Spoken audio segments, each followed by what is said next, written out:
गांव के चाउमीन। गांव में चाउमीन का चलन अभी अच्छे से नहीं आया था, लेकिन सुरेश शहर से चाउमीन बनाना सीख कर गांव में ठेला लगाता है। अरे ये केचुआ है क्या भैया? कैसे खाया जाता है?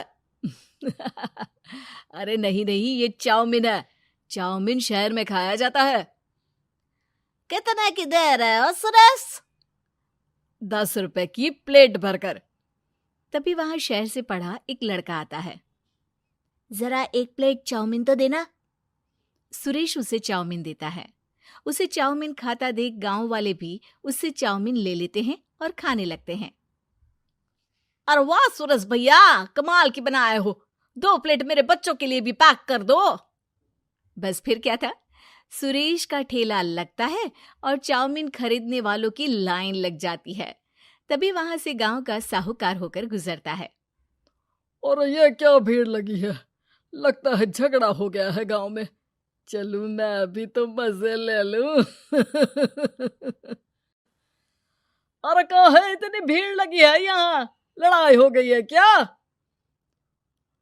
अरे साहूकार साहब, ना ना ना, कोई लड़ाई ना हुई है। ये तो सुरेश की दुकान है चाउमीन की। हम लोग चाउमीन खाने आए हैं, आप भी खाइए ना।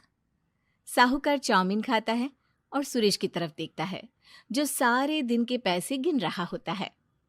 अरे सुरेश, क्या लागत है इस काम की? अरे साहूकार जी, आप अब आए हैं तो ये पूरे 10,000 रुपए ले जाइए, जो पिछले साल शहर जाने से पहले आपसे लिए थे ना। लागत तो क्या कहे, जो आपने दिया था उसी में सीखा भी है और दुकान भी खोल ली। अरे पैसे इतने जल्दी क्या जरूरत थी? कैसे जरूरत नहीं थी साहूकार जी, इतना मोटा ब्याज कहाँ से भरते। साहूकार को अब सुरेश की दुकान को हड़पने की लालच आ जाती है। नाना करते ये सारे दिन में 500 रुपए कमा ही लेता है। अरे गांव में ये ऐसे ही कमाता रहा तो कहीं ब्याज का काम ना शुरू कर दे। अरे भैया, कोई ना कोई जुगाड़ तो करना पड़ेगा। अब साहूकार घर आ जाता है और अपनी बीवी को सारी बात बताता है। हाँ जी, ये तो मैंने भी सुना है कि सुरेश के हाथ की चाउमीन नहीं खाई तो कुछ नहीं खाया। अरे हाँ हाँ, सही ही कहते हैं। मैं भी खा कर ही आ रहा हूँ।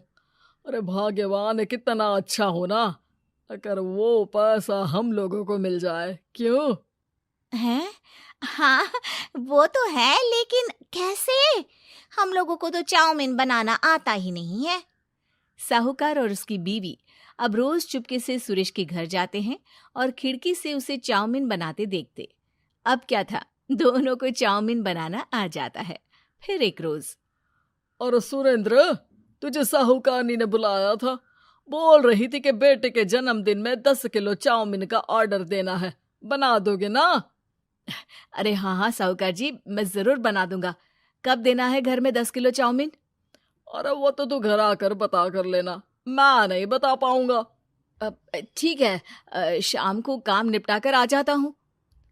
सुरेश साहूकार के घर जाता है, लेकिन वहां मियाँ बीवी मिलकर उसे बंधक बना लेते हैं।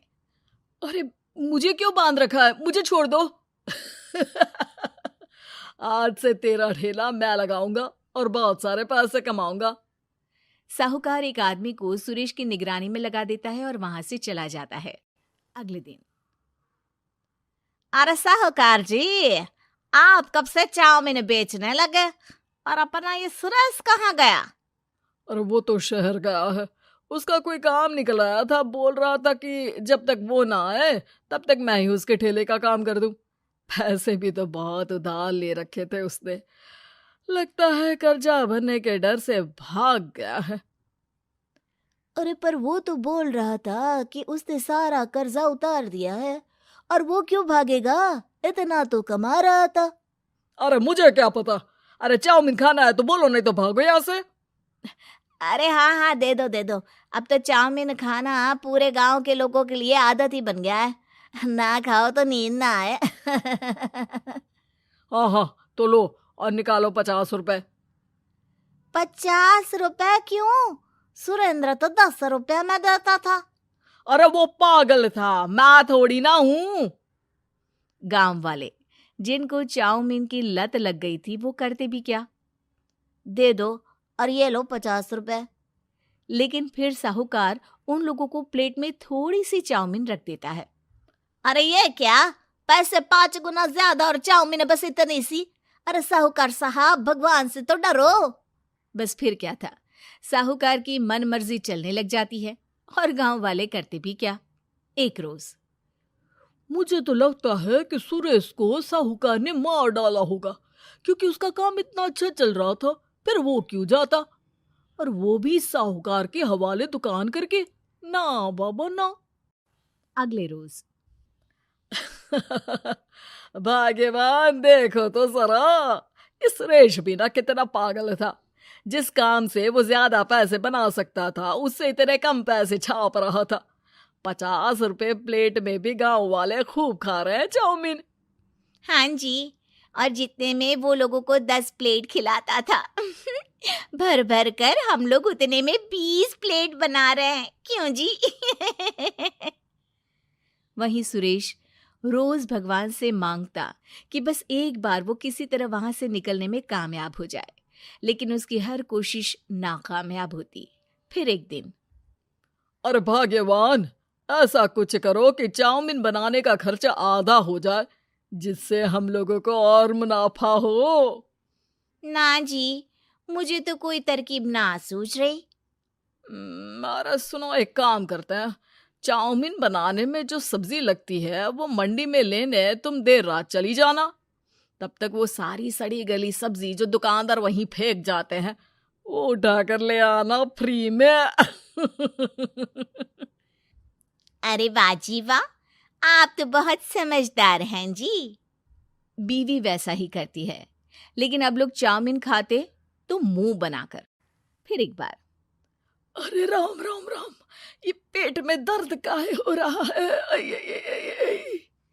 हाय रे हाय, मेरा भी पेट दर्द के मारे फटा जा रहा है। सभी को शक हो जाता है कि उन लोगों को चाउमीन खाने से ही ये बीमारी हो गई है। वहीं दूसरी तरफ जो आदमी सुरेश की निगरानी कर रहा था, वो सो रहा होता है और मौका देखकर सुरेश वहां से भाग जाता है। सुरेश गांव वालों के पास जाकर उन्हें सब कुछ बता देता है। बस अब क्या था, साहूकार के घर पुलिस पहुंच जाती है। चलो, तुमने गांव के लोगों को खराब सब्जी वाली चाउमीन खिलाकर बीमार किया और सुरेश को बंधक बनाया। तुम्हें इसीलिए हम गिरफ्तार कर रहे हैं। साहूकार को पुलिस ले जाती है और फिर अगले दिन से सुरेश का ठेला गांव के बाजार में लग जाता है, जहां अब पहले से ज्यादा भीड़ होती है।